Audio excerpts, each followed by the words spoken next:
Hello, I'm Bob the Booker and welcome to my channel. And today I wanted to talk about another book from the Booker Prize Longlist, this time Headshot by Rita Bullwinkel. And this is such an interesting little book in many, many ways. There are some bits that I want to talk about that will come close to spoilers, but I think I'm going to mostly avoid spoiler parts as we talk about this, because the general feel of the book is kind of more what I'm going for here, rather than sort of specific plot points as such. But either way, feel free to kind of sort of duck out at any point if you think it's getting too close to spoilery territory. But let's get talking about this book. In some ways, this book has landed at a really interesting time with the Olympics happening right now in Paris. The sport of boxing is probably being watched by more people now than might typically watch it. You know, myself included, someone who wouldn't normally watch it, but will see the odd clip sort of as part of sort of Olympics in a broader sense. And I think in some ways that kind of adds this extra context to this book. And also the book itself gives a new way of looking at sort of certain things around boxing, at least for me. It's not a sport I typically watch or really know much about, but the book I think does something really quite interesting with the ideas around this. So we focus on 8 teenage girls in Reno in the US. In a small town boxing kind of gym. You know, it's very much told to us from the beginning, this is a fairly rundown, kind of simple gym. It's not this big glitzy competition. You know, at some points, some of the matches are being watched by, you know, a handful of people. I think at one point it's about 10 to 15 people. And so this is a relatively small thing, but for all of the girls who are part of this, there are bigger stakes at stake. There are bigger things at stake for them all. So for example, we learned that 2 of the girls are cousins, and they have their own sort of motivations for boxing, and particularly the idea of what winning means for their families in a broader sense, if one of them wins or one of them loses, right? Equally, we have one girl who's from a family who have always been winning, and so this is kind of her moment to be part of this sort of legacy within her family. Others who are doing it for these other different reasons, and what we kind of get is this sort of kaleidoscope thing of looking through the perspectives of these 8 girls.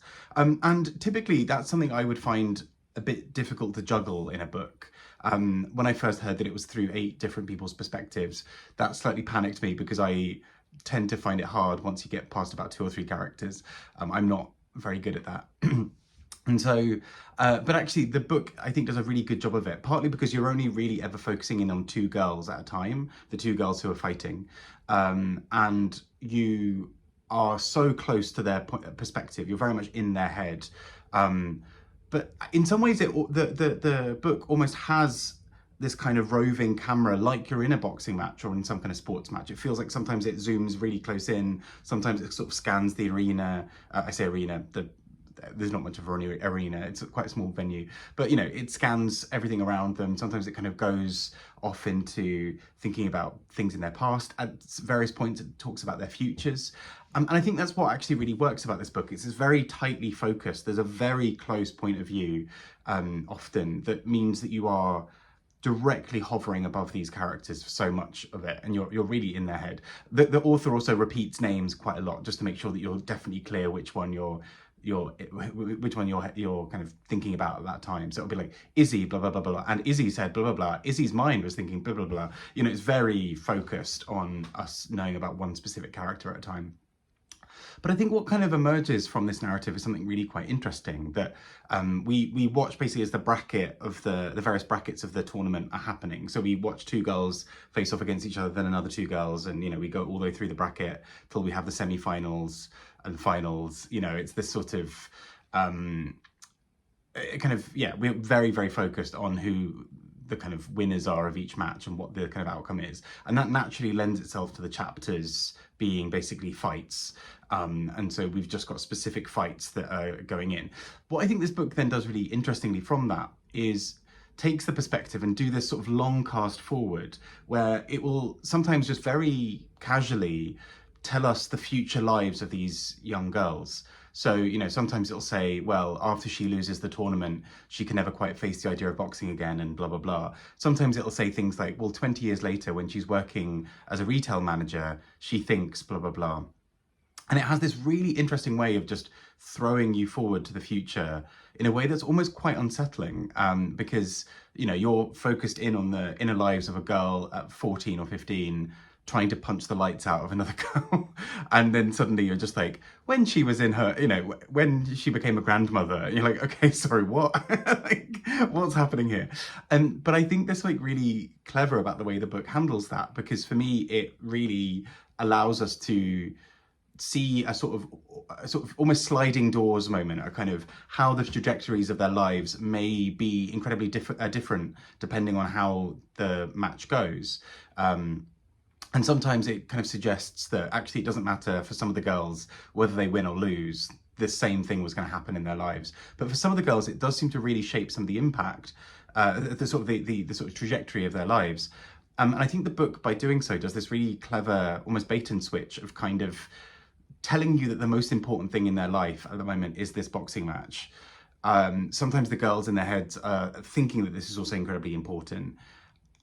Sometimes they don't. Sometimes they think that this is the least important thing in their life and they just want to get it over and done with.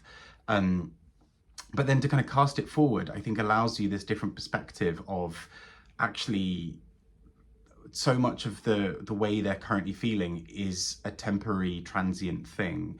These girls in this very sharp moment of 2-minute rounds are thinking about one thing and one thing only, or their minds, if they are casting back and thinking about other things, are very focused on how that leads them into where they are now. And actually, it kind of goes on to almost prove for most of the girls that the matches are fairly irrelevant. It seems to suggest that the girls don't really, in some cases, want to be there or don't really need to be there. And I think the book is very clever for that, just the sort of hyper focus on certain parts of their lives, and then seeing that almost in the galaxy of everything else that goes on around them and how that is but a mere fleck in their lives, in some cases. And I think there's something also within that about the kind of the prose style, because to write a book that is so immediate and so on the shoulder of a character, it needs to have this short, punchy, pun unintended, kind of style. It needs to have to kind of capture the dynamism of boxing. And so what we don't really get is these long descriptive passages. We get these very short, focused sentences, almost as if they are between breaths. This is sort of somebody saying a few words very, very quickly, breathing hard, and then speaking again, because that's almost the kind of the energy of being in the boxing ring for them.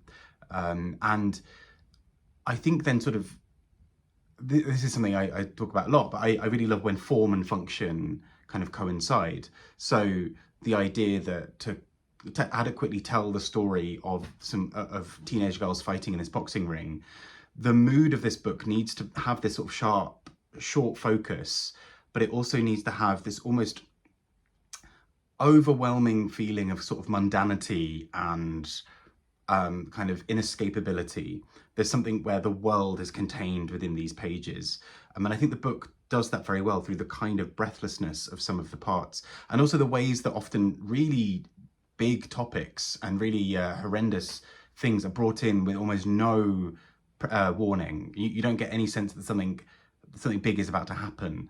And on one of the opening pages, this isn't a spoiler because it is literally, I think, page 1 or 2, a character thinks about how she's come to be in this position, and she's been working this summer job, and this summer job has involved a horrendous incident, and it's brought up with this absolute brutality, but also a kind of casualness by the author. So for the character, it's immense and it's overwhelming and it's too much. The author almost sort of tosses aside these sentences, and I think there's something really impressive about that. There's something hidden in that of the kinds of ways that we're meant to see this as a shock, and she's sort of shocked by it, but the author is like, hey, look, you know, in the grand scheme, or the narrator rather, I should say, in the grand scheme of things, yeah, you know, these girls' lives, they go on and do other things. And these are girls who, in many ways, not many other people are rooting for. These are girls whose lives are currently dominated by boxing, but as we see with their bigger lives later, they're not, you know, they're not, with some maybe sort of exceptions, they're not particularly wealthy. They're not expected to do sort of quote unquote well in other parts of life. And so boxing for some of them is seen as just either a thing they do or a thing they have to do because they need to be able to prove themselves in this one thing that exists around them. And I think that kind of suffuses this book with this sort of tone of something quite melancholic, that we know that to some degree these girls are trapped in this life, and the outcome of a match could change that, but possibly it won't. And possibly they're, in many ways, without getting too overly metaphorical here, just going to have to keep on fighting just in different rings throughout their lives. Just keep on ploughing through and hoping for the best and that they can conquer some kind of competitor. But really, they don't fully know what it is that they can escape and how.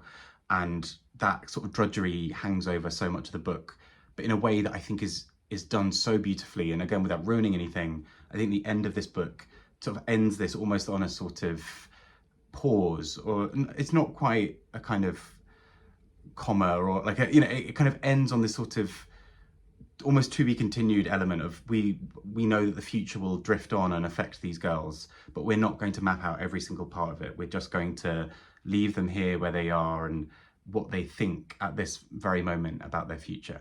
And I think it's really beautifully done. I've been Bob the Booker talking about this book. I hope you've enjoyed it, and please, if you're going to comment anything below, please try and avoid spoilers where you can. In some ways, there's not massive amounts to spoil in the book because the plot, although it's obviously we know that somebody's going to win, that's probably the thing to spoil. In some ways, I think the book argues that it doesn't really matter who the victor is because ultimately everyone is trapped within this same world. That feels like a very depressing way to end this. But anyway, I've been Bob the Booker. Take care and speak to you all soon. Bye-bye.